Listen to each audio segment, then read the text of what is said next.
Thanks for joining the Christian Halls International YouTube channel. This is Nicholas Ellis. I am president of Christian Halls International. Today we're going to talk about some of the dynamics that are going on with public education.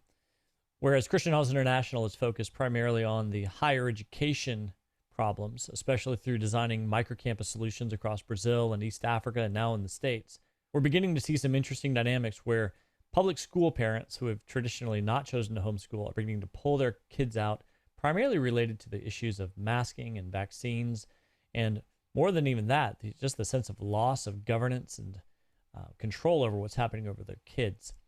And so we're going to talk with a guy named Chris Pashley, who's based out of Southern Indiana. He's a friend for many years, and he's right at the front lines of some of these decisions and how to address these questions within his community. All right, well, here we are with Chris Pashley calling in from Indiana. Chris, where are you at in Indiana? I'm in Southern Indiana in Owen County, so it's right outside of Bloomington. I'm a rural community close to IU campus, basically. Yeah, Chris and I have known each other for a number of years, and we have talked around a lot of the issues that are taking place. Chris and I both share a passion for self-governance in the family and the community. A lot of my work in community development came out of my doctoral studies at the University of Oxford.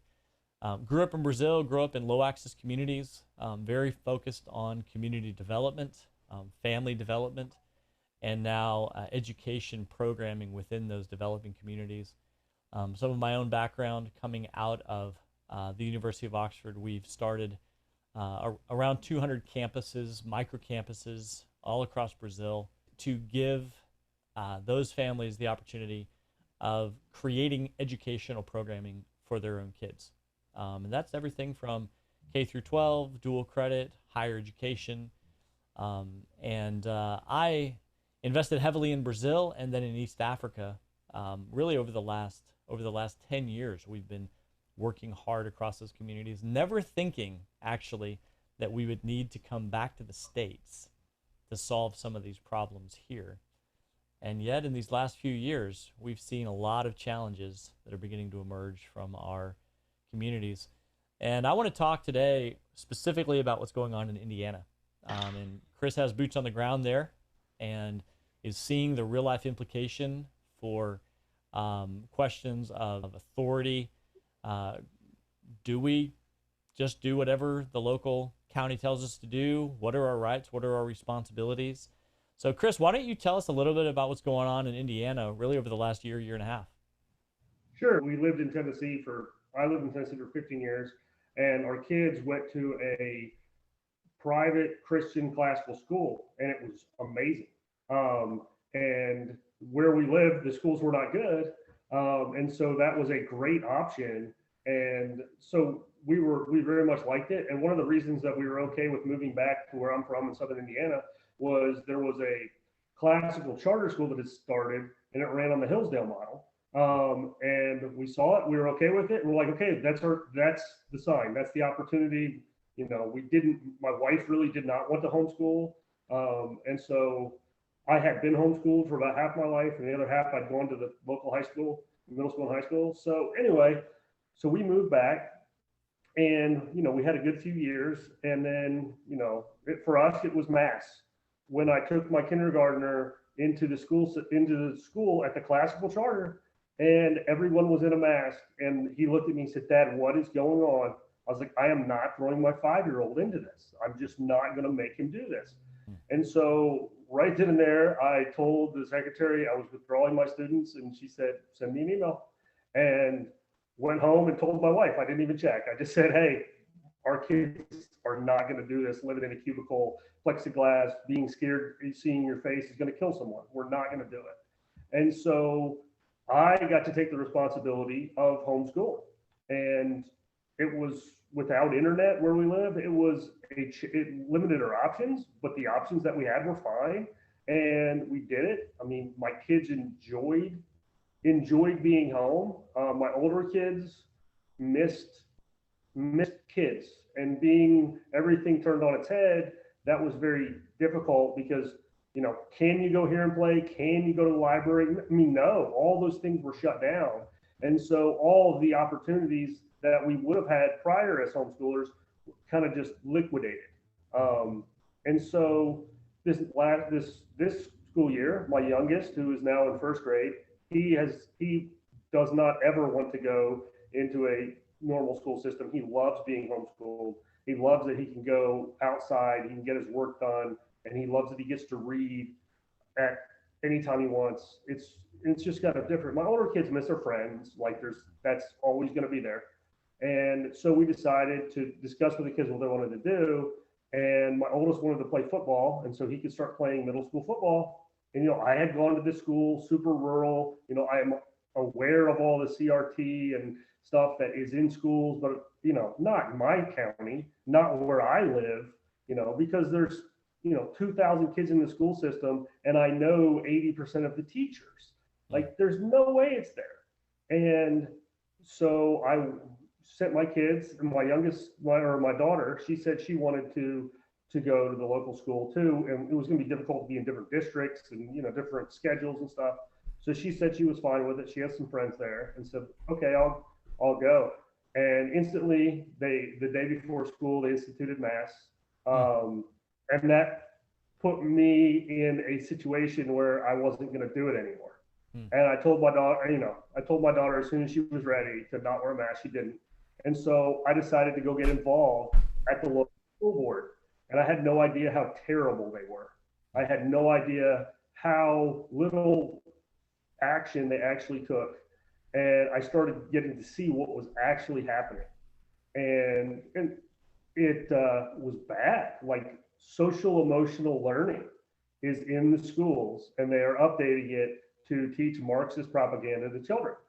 And I had no idea those things existed. This in rural Indiana. Yes, and it's everywhere, and they're doing it through grants. Like, currently, I know Nick has seen these videos. I made some videos with my daughter refusing to wear a mask, and we went and proved there was no mask mandate that the health department supposedly made. They never made one. They just made a Facebook post. And so we made the mask go away, at least for like 3 weeks. And now they're coming back on Tuesday because the school board took money to contact trace, mask, and push vaccines on your kids. And they act like the state makes them do stuff. No, they took grant money to do all these things. And so everybody gets it now that no, the kids are never going to lose masks in school until they take the shot. And that is, very concerning for lots of parents that they're still being lied to. There's lots of them that, they're not going to do that. They're not going to do that. But that's what's coming. And so lots of parents are waking up. Lots of people have pulled their kids from school. So our constant, as somebody who is homeschooling and had kids in the system and had made a public display of, hey, I'm against this, my email box is full of parents who are like, hey, what do I do? How do I get out? And, they're old high school friends. They're just locals that know me that are reaching out. And I'm like, we need a micro school. And our county is very rural and very large. We need, somebody said at one of the meetings, we need 5 micro schools. We need all edges of the county. We need an actual plan to educate our kids better than what they have been doing here. And as somebody who pulled their kids from a different school into there, my daughter, her first day of school said, Dad, this is so easy. Like, this is 3rd grade stuff and I'm in 5th. The stuff that she was going to be doing for the year. And so she told me, she's like, I need to leave anyway, because she has plans of being a veterinarian. And she understands what that means as a 5th grader, and understands that you need a good education to be able to get through that schooling when you're in your 18 or 20. And she needs it now, and she very much wanted out.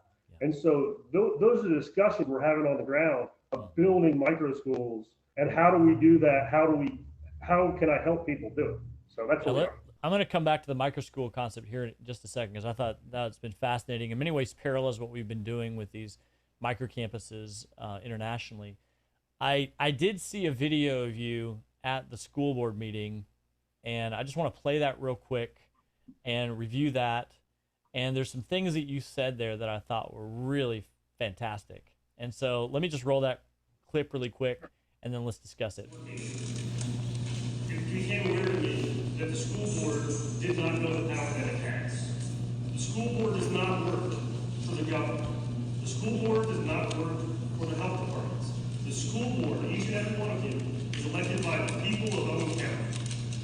And I was very upset when I left this meeting because that was the feeling that I had, that you didn't know the power that you had. And I want you to be on notice that every decision in these four walls of any of these buildings lies back with you. So when I saw the buck being passed in a circle, I was not happy because I understood that you only worked for us. You were elected by us and you worked for us. I'm not going to rehash what happened 2 weeks ago, but I just wanted that to be said. Right now, my 7th grader is sitting at home, healthy on the couch, because he was contact traced and he's missing his first football. And I understand that you have made rules for the contact tracing, and I talked to some people. I understand what happened to Gosford, and I'm not saying that it was a bad decision. I don't know all the data, but that's your guys' decision, and you need to make it do it. And I will respect your decision, but I don't want to hear that it was made by someone else. That is what me, as a parent and as a taxpayer in this county, expects. So right now, he's currently missing his game. I think maybe you could look at that. Maybe we could shorten the times. Maybe we could come up with something that makes sense. I would ask the board to do that. But what I was told yesterday by the school nurse is a decision that you must uphold. And I will tell you what was told. On Tuesday, he's allowed to return to school with a mask. He is allowed to play football if he wears a mask in 95-degree weather. That is one of the dumbest healthcare comments I have heard in the last 18 months. And that is your guys' decision to let a 7th grader go play football with a mask on in 95-degree weather. Take control of the decisions because they are yours. And we will hold you to that. And I have been made aware by other people that maybe there are COVID monies that you took and you have outsourced to the state health department's decisions. If that is true, I am irate because we elected you to make the decisions. We did not elect the state health commissioner, the Department of Education. We elected you, and please do your job. Thank you. So Chris, that was a great statement, I thought, because you identified where the center of authority lies. You, the parent, and the other parents of your community have elected a school board to make decisions on your behalf. And it feels like that school board has abdicated that responsibility. They've pushed it off to some other source of authority, and you guys are holding them accountable. So explain to me your thought process as you were presenting that to the school board. I actually didn't write any of it down. I mean, that was 100% off the top of my head. I mean, but with a week's worth of thinking on it. Yeah, the board that we have, which is interesting because they're all local. People on the board I went to high school with, people on the board I go to church with. You know, I know something about all of them, even if I don't know them very well. And they just act as if they don't work for us. And it was so frustrating. We've been told 3 times now from the board president that we're at the wrong meeting. You know, that we need to take our argument about what needs to happen in school to the governor or to a health department. And, you know, it's crazy. And so, yeah, parents have looked around and said, you know, I did, and other parents, I mean, I've got dozens of parents reaching out to me daily and literally just saying, okay, well, if we can't work within their system, we have to work outside their system, because we all agree that the school's job is to educate children, but they have chosen not to do the will of the parents that want them to educate their children and that pay for them to educate their children. And so, you know, in the short term, we are definitely all removing our children. There's not really a way around that at this point. And there are better options. I mean, there are teachers that are messaging me that quit, that have quit over the CRT when they didn't believe us. They didn't believe the parents and the people from the state, you know, anti-CRT organizations that came down and said, here's where it is. And they were like, no. And then they went and looked. And now they're like, I will quit if this doesn't leave the school right now. Yeah. And so some of them have quit.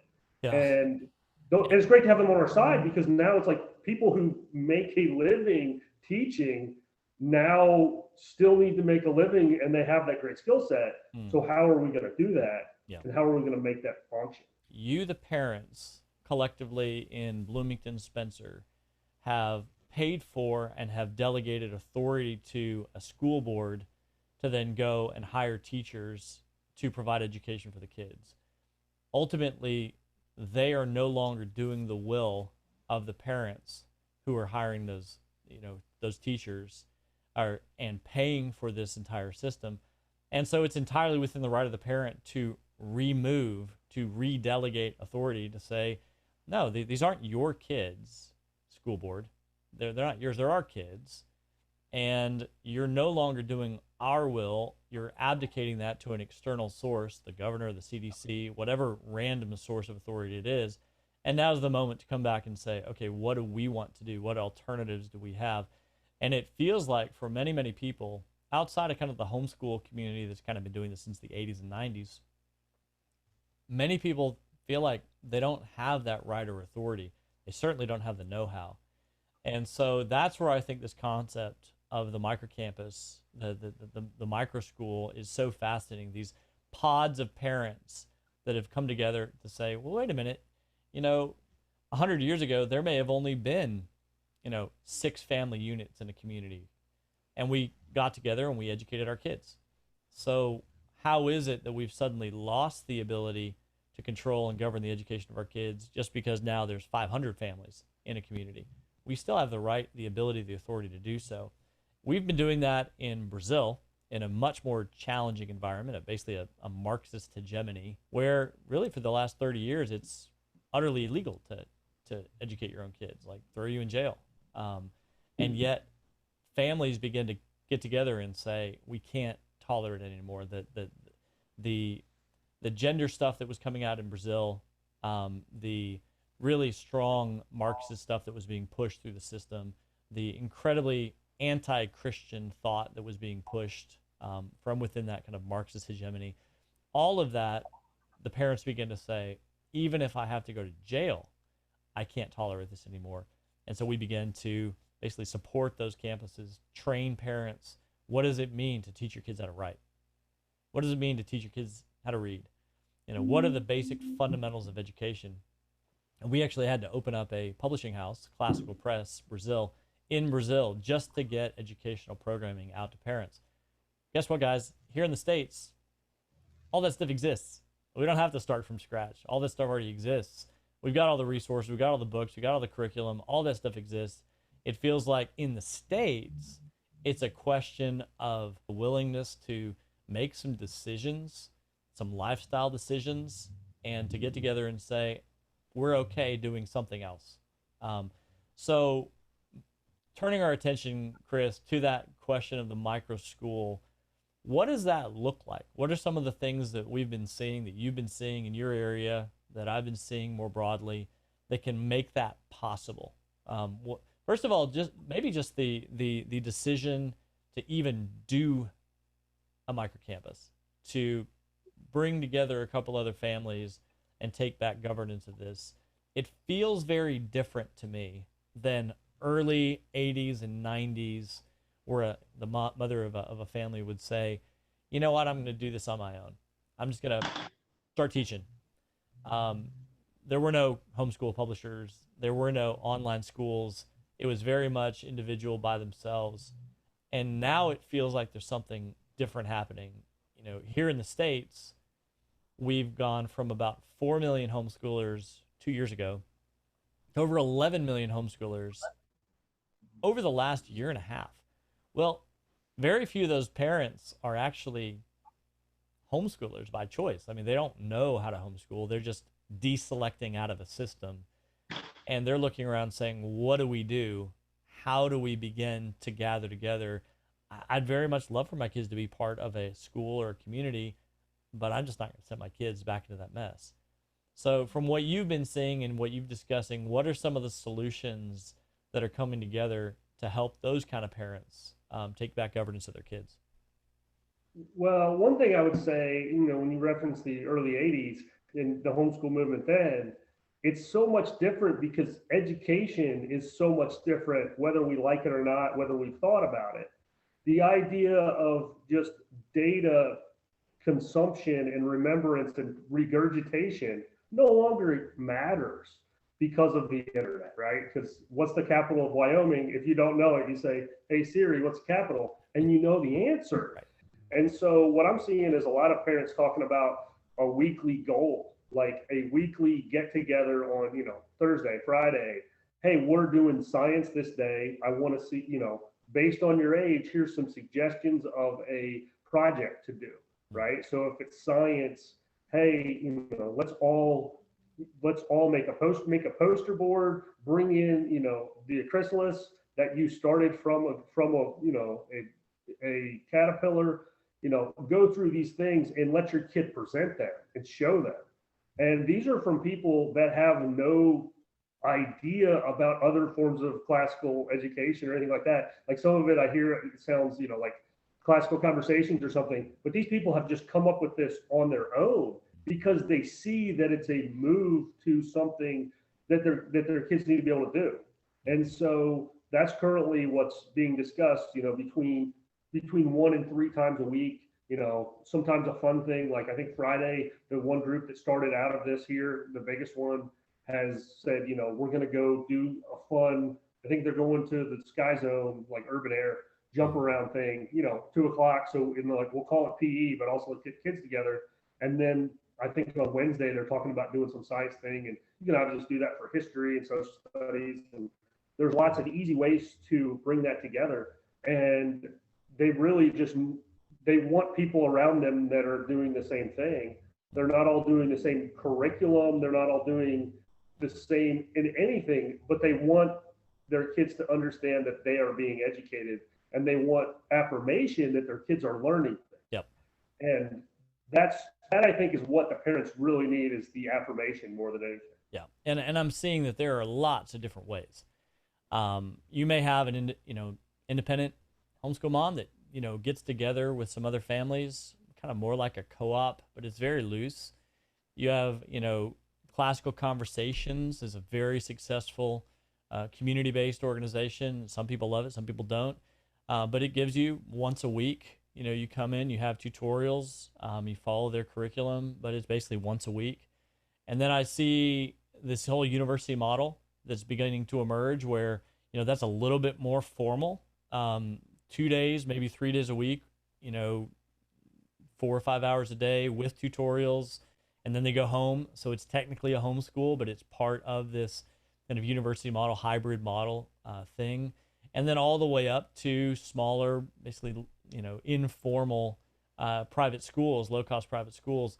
There's a whole range of things that have begun to emerge over the last couple of years that are not you're at home by yourself doing school, which is also totally fine depending on your context. And so knowing that there's a whole range of things, and then as students age, there's different models as well. K through sixth, I've got 5 kids, and I know we were really intense with our first couple kids. And we're at the point now where K through sixth, if we've taught our kids how to read, how to write, how to talk to an adult, how to have good, solid social interaction, and that we love them, that is more than they were getting at the public school, quite frankly. Right.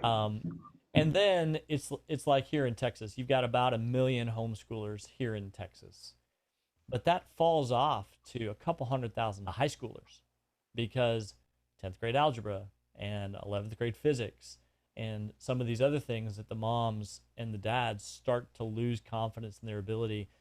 So they start sending people off to a community college environment, getting dual credit, some of those things. That's actually where Christian Halls International, what we've kind of built our model around, is coming in at that high school level and providing Christ-centered, quality accredited dual credit offerings to really compete against the local community colleges. And so to layer that in to support those parents in those communities that aren't quite as confident in that kind of 9th, 10th, 11th, 12th grade space, but still keeping the governance, keeping the decision-making in the family, in the community. And so whether it's early stage, primary school, K through 6, tons of opportunities, tons of curriculum options. Sunlight's a great reading program, literature based. Like I said, classical conversations for more like a community. You can do stuff like Rod and Staff, which can very conservative programming. You can also do a Becca or Bob Jones and some of these kind of out of the out of the box kind of options. There's so many options out there, and then as you begin to move up in your age group, now options are emerging for get your associate's degree by the time they graduate from high school as part of the homeschool experience. And so from where I'm sitting, it becomes more a question of, if we can get the curriculum, we can get the content, what do we want to do with these kids? And so suddenly we're beginning to see some really interesting things emerge in the applicational space. So for example, apprenticeships can be a live option really for the first time in decades, where apprenticeship disappeared from the American landscape because there's no time for an apprenticeship option if your kids are going to be in school from 7 in the morning till 4 in the afternoon, all year. Apprenticeships dried up. Well, the ability of saying, okay, great, we can do your data, collection. We can do your core foundational work in the mornings. What does it look like you to have an internship or have an apprenticeship or learn a trade or go do ministry or go on a mission trip? Suddenly the opportunities start to open up entirely when suddenly the parents have the ability of saying, my kids are doing really well here. Their aptitude is here. God has gifted them in these areas. What do we want to do? What Christian businesses are in our community that could bring kids in for an hour or 2 hours in the afternoon and have them help learn a trade and figure out where these kids are talented? So there is no longer this monopoly on content, as you were saying. And there is nothing like a local community of local families, local businesses, local churches that can come together to create those kind of experiences. And so for me, that is the microcampus. The microcampus isn't necessarily a family saying, "Oh, I've got a building, I've got a place." It's really a whole ecosystem that we can gather around and say, what are our assets? Who are the people? Oh my goodness, we've got professors leaving the schools because they don't want to teach critical race theory stuff. Well, what do we do with them? How do we bring them into our community? Maybe we need to collectively pay them something because there's an area that we don't have an area of expertise. Maybe we need somebody to help out with 12th grade physics. There's a phenomenal physics teacher. Let's support that person. And so it's looking at your community space. It's doing an asset map. It's saying, what are the things that we want to do with our kids? And that, for me, is the microcampus that we're looking at. And a microcampus in central Nebraska might be entirely different than a micro school in southern Texas. So that's where I start to get pretty excited. I've primarily done that in the higher ed space with Christian Alls International. Now we're starting to try to get our minds wrapped around what does that look like now that the needs are not so much higher education, although I think there are tremendous higher education needs and alternatives need to be created in higher ed. But the need that's emerging in the communities, almost shockingly, are just universal problems within the K-12 situation. So how do we take this to the next step? How dogmatic should we be to go to parents and say, pull them out? Pull them out. Is that a universal call that we should be making? I don't know the answer to this. It's a rhetorical question. I would say the true conservatives are all saying that. I mean, Candace Owens is going viral every day saying that because it's bad. I did not realize how bad the public schools were till I re-engaged them for the first time as a parent. I graduated from one, and I knew I didn't get a great education, but I was able to go to college on scholarship, and because I had good grades, and it was what it was, and I did fine. So I never really saw it as a drawback. Now seeing what their goal is, because I think when I graduated in 2002, the goal when I was graduated was to educate me. The goal of most schools now is to indoctrinate. And now that is seen, like we have to get out. I don't Mhm. see, I think there are ways to reform and fix, but I think that's a coin flip at best, probably worse. The, Well, you and know, yeah, and I think that the thing that you've talked about that is beginning to be more apparent to me is when the local school board loses or abdicates, gives away, sells out their autonomy, it's no longer them making the decision. And I don't think I realized how much decision making was based on the grants and the external influences that, yeah, we've elected the school board ostensibly to make these decisions, but suddenly, how much money is coming in from external grants into your county, into your rural county of Spencer? the ESSER grant was $4.2 million, and we have 2,000, like 2,100 students in Okay, the system. $4.2 million And for a student that's body. not the only grant. That's Unbelievable. just the, that's the COVID money to do the contact tracing, to do the propaganda for the shot. That's to pay for a lot of that. And some of that has some social emotional learning in it. The other thing we have in Indiana, and I'm sure it happens by different entities in other states, here we have Eli Lilly, who's a big drug manufacturer, and they are pushing the LGBTQ agenda through grants they give to schools because kids that become trans make them 40 to 50 years of hormone therapies. Hmm. And that is extremely concerning, regardless of with what you even feel. The idea that a corporation is trying to make more kids trans to make money should terrify every single person in the country just from that. Yeah, I mean, that's that crazy. it's an unbelievable thought. And when it comes to external money being paid to a local school board that has been hired by local parents, once you see that beginning to be abdicated, for me, that was the sign that, because previously to this, I was very hands off. If you've been called to homeschool your kids, like it's a calling, not everybody should do it. But now it's not really a question of homeschooling, it's a question of governance. And if you as a parent need to pull together other parents and other families, that's not really the old school homeschooling model. This is no longer just about homeschooling. This is really about government education versus private education. And most of us don't have the money, the 20, 30, $40,000 a year to pay for a top end private school. I certainly don't. And I got 5 kids. And so it becomes a question of where do I send my kids? How do I participate in a system that I can retain governance, not go bankrupt, and not abdicate the responsibility for my to some anonymous government or non-government funding agency to govern what my kids are taught. And so that is, it's just a different feeling than even 10, 15 years ago. And I'm not dogmatic about the model that we follow. I am increasingly dogmatic about the inability for us to trust the local structures that have been put into place to protect our kids. And so until that gets sorted out, and I'm not saying it can't be reformed, it could very well be that once again the schools say we are public in the sense that we represent our constituents.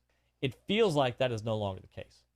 And it's, I think, becoming increasingly proven that that's no longer the case. And unless that's reformed, I just don't see how we can just give over our kids to institutions that are no longer governed by the local community. So that's kind of where I'm at. I think that we need to really start to crystallize options for parents.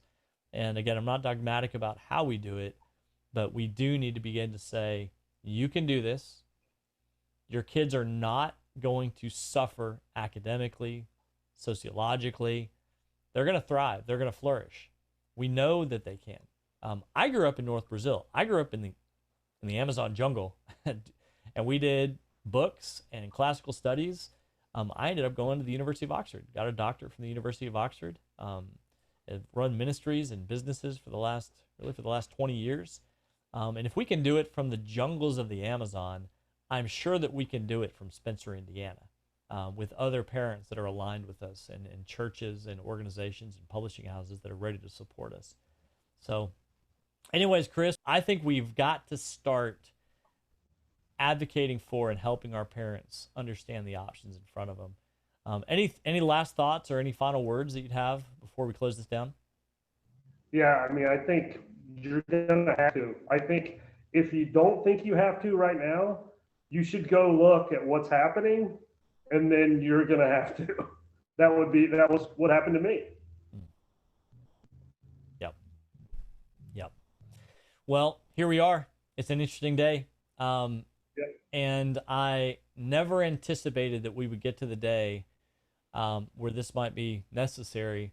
But what's been interesting is to see the tide change. I said for years, Brazil, people were ahead of the wave. They had caught the wave. The energy was behind them. They were being pushed on. And it felt like in the States, we're kind of in an eddy. We're behind the wave. It's like surfing after having missed the wave. And you can paddle hard, but you're not going to catch up with it. And then something happened. A couple things happened. They got us in front of the wave. I mean, COVID has pushed us in front of the wave. The political disruption, the social unrest, the stuff that's happened over the last 2 to 3 years.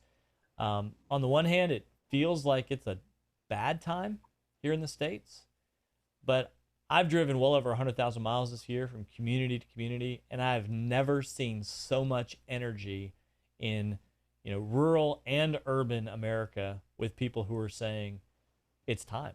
It's time for us to stand up and do something.